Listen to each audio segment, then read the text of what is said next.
Hi hello, ಎಲ್ಲರೂ ಹೇಗಿದ್ದೀರಾ? ಎಲ್ಲರೂ ಚೆನ್ನಾಗಿದ್ದೀರಾ ಅಂದ್ಕೊತೀನಿ.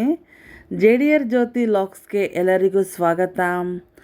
Welcome back to my YouTube channel.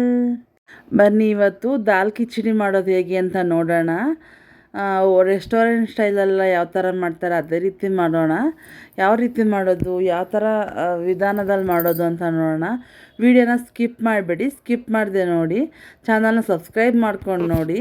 ಮೊದಲಿಗೆ ಒಂದು ಬಾಣಲಿ ಇಟ್ಕೊಂಡಿದ್ದೀನಿ, ಒಲೆ ಹಚ್ಚಿ ತುಪ್ಪ ಹಾಕ್ಕೊಂಡಿದ್ದೀನಿ. ತುಪ್ಪಕ್ಕೆ ಜೀರಿಗೆ, ಸಾಸಿವೆ, ಬೆಳ್ಳುಳ್ಳಿ, ಕಟ್ ಮಾಡಿ ಇಟ್ಕೊಂಡ್ರೆ ಬೆಳ್ಳುಳ್ಳಿ, ತುರಿದಿಟ್ಕೊಂಡಿರೋಂಥ ಶುಂಠಿ, ಕರಿಬೇವು ಇಷ್ಟು ಹಾಕ್ಕೊಂಡಿದ್ದೀನಿ.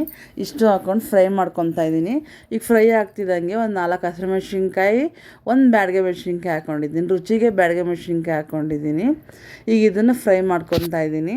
ಈಗ ಫ್ರೈ ಮಾಡಿಕೊಂಡು ನೆಕ್ಸ್ಟ್ ಸಣ್ಣ ಸಣ್ಣ ಕಟ್ ಮಾಡ್ಕೊಂಡಂಥ 2 ಈರುಳ್ಳಿ ಹಾಕ್ಕೊತಾ ಇದ್ದೀನಿ. 2 ಈರುಳ್ಳಿನೇ ಸಾಕು, ಜಾಸ್ತಿ ಈರುಳ್ಳಿ ಬೇಡ. ಸ್ವಲ್ಪ ಈರುಳ್ಳಿ ಬೇಯಲಿಕ್ಕೆ ಸ್ವಲ್ಪ ಉಪ್ಪು ಹಾಕ್ಕೊಂಡಿದ್ದೀನಿ. ಈಗ ನೆಕ್ಸ್ಟು ಟೊಮೊಟೊ ಒಂದೇ ಒಂದು ಟೊಮೊಟೊ ಹಾಕೋತಿದ್ದೀನಿ. ಟೊಮೊಟೊ ಜಾಸ್ತಿ ಏನು ಬೇಡ, ಒಂದೇ ಸಾಕು. ಈಗ ಟೊಮೊಟೊನ ಫ್ರೈ ಮಾಡ್ಕೊತಾ ಇದ್ದೀನಿ. ಈಗ ಫ್ರೈ ಆಗ್ತಿದ್ದಂಗೆ ಶುಂಠಿ ಬೆಳ್ಳುಳ್ಳಿ ಪೇಸ್ಟ್ ಹಾಕ್ಕೊತಾ ಇದ್ದೀನಿ 1 ಸ್ಪೂನು. ಅದನ್ನು ಫ್ರೈ ಮಾಡ್ಕೊಬೇಕು ನೀಟಾಗಿ. ಸ್ವಲ್ಪ ಖಾರಕ್ಕೆ ಅರ್ಧ ಸ್ಪೂನಷ್ಟು ಚಿಲ್ಲಿ ಪೌಡ್ರ್ ತೊಗೊಂಡಿದ್ದೀನಿ. ನೀಟಾಗಿ ಫ್ರೈ ಮಾಡ್ಕೊಬೇಕು. ನೋಡಿ ತಳ ಸಿಯುತ್ತೆ, ಹಾಗಾಗಿ ನೋಡ್ಕೊಂಡು ಫ್ರೈ ಮಾಡ್ಕೊಬೇಕು. ನಾನು ಬೇಳೆನ ಆಲ್ರೆಡಿ ಬೇಯಿಸಿಟ್ಕೊಂಡಿದ್ದೀನಿ. ಅರ್ಧ ಕಪ್ ಬೇಳೆ ಹಾಕ್ಕೊಳ್ಬೇಕು, ಅರ್ಧ ಕಪ್ ಹೆಸ್ರು ಬೇಳೆ ಹಾಕ್ಕೊಬೇಕು. ಎರಡನ್ನೂ ಬೇಯಿಸಿಟ್ಕೊಂಡಿದ್ದೀನಿ ನಾನು. ಅದನ್ನು ಹಾಕ್ಕೊಂಡು ನೀಟಾಗಿ ತಿರುಗಿಸ್ಕೊತಾ ಇದ್ದೀನಿ. ಈಗ ತಿರುಗಿಸ್ಕೊಂಡಿದ್ದೆ, ಮೊದಲು ಸ್ವಲ್ಪ ಉಪ್ಪು ಹಾಕಿದ್ದೆ. ಈಗ ಎಷ್ಟು ಬೇಕು ರುಚಿಗೆ ಅಷ್ಟು ಉಪ್ಪು ಹಾಕ್ಕೊಂಡು ಮಿಕ್ಸ್ ಮಾಡ್ಕೊತಾ ಇದ್ದೀನಿ. ಈಗ ಮಿಕ್ಸ್ ಮಾಡಿದ್ದೆ. ನಾವು ಸಪ್ರೇಟ್ ರೈಸ್ ಮಾಡ್ಕೊಂಡಿರಬೇಕು. ನಮ್ಮ ಹತ್ರ ರೈಸ್ ಇದೆ, ಮೊದಲೇ ರಾತ್ರಿ ಇದೆ ಅಂದರೆ ನೀವು ಒಗ್ಗರಣೆಗೇ ಬಾತ್ ಎಲೆ, ಬಾತ್ ಮೊಗ್ಗು ಅಂದರೆ ಇಡೀ ಗರಂ ಮಸಾಲ ಹಾಕ್ಕೊಳ್ಳಿ. ಇಲ್ಲ ರೈಸ್ ಸಪ್ರೇಟ್ ಮಾಡ್ಕೊತೀವಿ ಅಂದರೆ ಆ ರೈಸಿಗೆ ಇಡೋ ಮುಂಚೆನೇ ಬಾತದ ಎಲೆಗಳೆಲ್ಲನೂ ಹಾಕ್ಕೊಂಡು ಎಲ್ಲ ಇಡೀ ಗರಂ ಮಸಾಲ ಹಾಕಿ ರೈಸ್ ಮಾಡ್ಕೊಬೇಕು.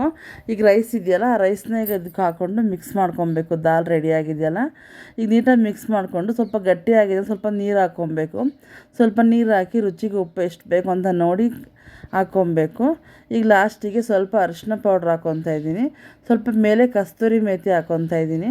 ಕಸ್ತೂರಿ ಮೇಥಿ ಹಾಕಿದ್ಮೇಲೆ ಸ್ವಲ್ಪ ತುಪ್ಪ ಹಾಕ್ಕೊಬೇಕು. ತುಪ್ಪ ಹಾಕಿ ನೀಟಾಗಿ ಫ್ರೈ ಮಾಡ್ಕೊಬೇಕು. ನೋಡಿ ನೀಟಾಗಿ ಕಲಿಸ್ಕೊಬೇಕು. ಇದು ಫುಲ್ ನೀಟಾಗಿ ಮಿಕ್ಸ್ ಆದಮೇಲೆ ಸ್ವಲ್ಪ ಒಂದು 5 ನಿಮಿಷ ಪ್ಲೇಟ್ ಮುಚ್ಚಿ ಬೇಯಿಸ್ಕೊಳ್ಳೋಣ. ನೋಡಿ ಕುದಿ ಬಂದಮೇಲೆ ಸಾಕು. ಕುದಿ ಬಂದಮೇಲೆ ಸ್ವಲ್ಪ ಕೊತ್ತಂಬರಿ ಸೊಪ್ಪು ಹಾಕಿ ಸ್ವಲ್ಪ ಮೊಸರು ಹಾಕ್ಕೊತಾ ಇದ್ದೀನಿ. ನಿಮ್ಮ ಹತ್ರ ಫ್ರೆಶ್ ಕ್ರೀಮ್ ಇದೆ, ಫ್ರೆಶ್ ಕ್ರೀಮೇ ಹಾಕ್ಕೊಳ್ಳಿ. ಇಲ್ಲ ಅಂದರೆ ಮೊಸರು ಹಾಕ್ಕೊಳ್ಳಿ. ನಾನು ಫ್ರೆಶ್ ಕ್ರೀಮೆಲ್ಲ ಹಾಕಲ್ಲ, ಮೊಸರು ಹಾಕ್ಕೊತಾ ಇದ್ದೀನಿ. ಈಗ ಮೊಸರೆಲ್ಲ ಹಾಕಿದ್ನೆಲ್ಲ ಮಿಕ್ಸ್ ಮಾಡ್ಕೊತಾ ಇದ್ದೀನಿ ನೀಟಾಗಿ.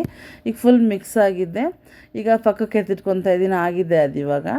ಈಗ ನೆಕ್ಸ್ಟು ಸ್ವಲ್ಪ ಒಗ್ಗರಣೆ ಮಾಡ್ಕೊಳ್ಳೋಣ ಅಂತ ಸ್ವಲ್ಪ ತುಪ್ಪ ಹಾಕ್ಕೊತಾ ಇದ್ದೀನಿ.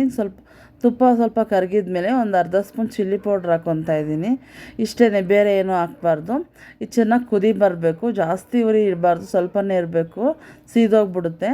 ಸ್ವಲ್ಪ ಕುದಿ ಬರ್ತಿದ್ದಂಗೆ ನಾವು ಆಲ್ರೆಡಿ ಮಾಡಿಟ್ಕೊಂಡಿದ್ವಲ್ಲ ಅದ್ರ ಮೇಲ್ಗಡೆ ಹಾಕ್ಕೊಂಡ್ರೆ ಸ್ವಲ್ಪ ರೆಸ್ಟೋರೆಂಟ್ ಸ್ಟೈಲ್ ಥರ ಬರುತ್ತೆ. ಹಾಗಾಗಿ ಆ ಥರ ಮಾಡ್ಕೊತಾ ಇದ್ದೀನಿ. ಈಗ ನೋಡಿ ಇದನ್ನು ಮೇಲೆ ಹಾಕ್ಕೊಂಡಿದ್ದೀನಿ ಒಗ್ಗರಣೆ ಥರ. ಈಗ ಇದನ್ನು ಮಿಕ್ಸ್ ಮಾಡ್ಕೊತಾ ಇದ್ದೀನಿ. ಮಿಕ್ಸ್ ಮಾಡಿದ್ದೆ. ಈಗ ಸರ್ವ್ ಮಾಡ್ಕೊತಾ ಇದ್ದೀನಿ. ಬನ್ನಿ ಸರ್ವ್ ಮಾಡ್ಕೊಳ್ಳೋಣ. ತುಂಬ ಚೆನ್ನಾಗಿರುತ್ತೆ, ತುಂಬ ಅಂದರೆ ತುಂಬ ಚೆನ್ನಾಗಿರುತ್ತೆ. ಯಾರಾದರೂ ಫಸ್ಟ್ ಟೈಮ್ ನಮ್ಮ ವೀಡಿಯೋ ನೋಡ್ತಾ ಇದ್ದೀರಾ ಅಂದರೆ ಪಕ್ಕದಲ್ಲಿರೋ ಬೆಲ್ ಬಟನ್ ಪ್ರೆಸ್ ಮಾಡಿ. ನಾನು ಏನೇ ವೀಡಿಯೋ ಹಾಕೋದು ನಿಮಗೆ ನೋಟಿಫಿಕೇಷನ್ ಬರುತ್ತೆ, ನೀವೇ ಫಸ್ಟ್ ನೋಡ್ಬೋದು. ನಮ್ಮ ಚಾನಲ್ನ ಸಬ್ಸ್ಕ್ರೈಬ್ ಮಾಡ್ಕೊಂಡು ವೀಡಿಯೋ ನೋಡಿದ ತಕ್ಷಣ ಒಂದು ಲೈಕ್ ಮಾಡಿ. ಲೈಕ್ ಮಾಡದೆ ಹಾಗೆ ಹೋಗ್ಬಿಡ್ಬೇಡಿ. ಈ ರೆಸಿಪಿ ಇಷ್ಟ ಆಯಿತು ಅಂದರೆ ನೀವು ಒಮ್ಮೆ ಮನೇಲಿ ಟ್ರೈ ಮಾಡಿ ಹೇಗೆ ಬಂತು ಅಂತ ನಮಗೆ ಕಮೆಂಟ್ ಮಾಡೋದು ಮರಿಬೇಡಿ. ಈ ವಿಡಿಯೋ ಇಷ್ಟ ಆದರೆ ಲೈಕ್ ಮಾಡಿ, ಶೇರ್ ಮಾಡಿ, ನಮ್ಮ ಚಾನಲ್ ಸಬ್ಸ್ಕ್ರೈಬ್ ಮಾಡಿ, ನಿಮ್ಮ ಫ್ಯಾಮಿಲಿ ಫ್ರೆಂಡ್ಸ್ಗೆಲ್ಲ ಶೇರ್ ಮಾಡಿ, ಇನ್ನೂ ಹೆಚ್ಚು ಸಪೋರ್ಟ್ ಮಾಡಿ ಅಂತ ಕೇಳ್ಕೊತಾ ಇದ್ದೀನಿ. ಲಾಸ್ಟಿಗೆ ಸ್ವಲ್ಪ ಫ್ರೈಡ್ ಆನಿಯನ್ ಇದ್ದರೆ ಫ್ರೈಡ್ ಆನಿಯನ್ ಹಾಕ್ಕೊಳ್ಳಿ. ಫ್ರೈಡ್ ಆನಿಯನ್ ಜೊತೆಯಲ್ಲಿ ಸ್ವಲ್ಪ 1-2 ಗೋಡಂಬಿ ಫ್ರೈ ಮಾಡಿ ಹಾಕ್ಕೊಂಡ್ರೆ ತುಂಬ ಚೆನ್ನಾಗಿರುತ್ತೆ. ಈಗ ಟೇಸ್ಟ್ ಮಾಡೋಣ ಬನ್ನಿ ಹೇಗಿದೆ ಅಂತ. ಎಷ್ಟು ಚೆನ್ನಾಗಿ ಕಲರಾಗಿ ಆಗಿದೆ ನೋಡಿ. ವಾವ್, ತುಂಬ ಚೆನ್ನಾಗಾಗಿದೆ. ವಾವ್, ತುಂಬ ಚೆನ್ನಾಗಿದೆ, ಹೇಳೋಕ್ಕಾಗ್ತಿಲ್ಲ ಅಷ್ಟು ರುಚಿಯಾಗಿದೆ. ಒಂದು ಸಾರಿ ಮೊಸರು ಬಜ್ಜಿಲಿ ಒಂದು ಸರಿ ಟ್ರೈ ಮಾಡ್ತೀನಿ ಅಂತ ಮಾಡ್ತಾಯಿದ್ದೀನಿ. ವಾವ್, ತುಂಬ ಚೆನ್ನಾಗಾಗಿದೆ. ಒಮ್ಮೆ ಟ್ರೈ ಮಾಡಿ ಹೇಗೆ ಬರುತ್ತೆ ಅಂತ. ಟ್ರೈ ಮಾಡಿ ಕಮೆಂಟ್ ಮಾಡೋದು ಮರಿಬೇಡಿ. ಈ ವಿಡಿಯೋ ಎಲ್ಲರಿಗೂ ಇಷ್ಟ ಆಯಿತು ಅಂತ ಅಂದ್ಕೊತೀನಿ. ಈ ರೆಸಿಪಿ ನೀವು ಟಿಫನ್ಗಾದರೂ ಮಾಡ್ಬೋದು, ಡಿನ್ನರ್ಗಾದರೂ ಮಾಡ್ಬೋದು, ಲಂಚಿಗಾದರೂ ಮಾಡ್ಬೋದು. ತುಂಬ ಚೆನ್ನಾಗಿರುತ್ತೆ. ಮಕ್ಕಳು ಬಾಕ್ಸಿಗಂತೂ ಎಲ್ಲದಕ್ಕೂ ತುಂಬ ಚೆನ್ನಾಗಿರುತ್ತೆ. ಒಮ್ಮೆ ಟ್ರೈ ಮಾಡಿ. ಲೈಕ್ ಮಾಡಿದೆ ಹಾಗೆ ಹೋಗ್ಬಿಡ್ಬೇಡಿ, ಒಂದು ಲೈಕ್ ಮಾಡಿ. ಮತ್ತೆ ಹೊಸ ವಿಡಿಯೋ ಜೊತೆ ಬರ್ತೀನಿ. ಎಲ್ಲರಿಗೂ ಧನ್ಯವಾದಗಳು.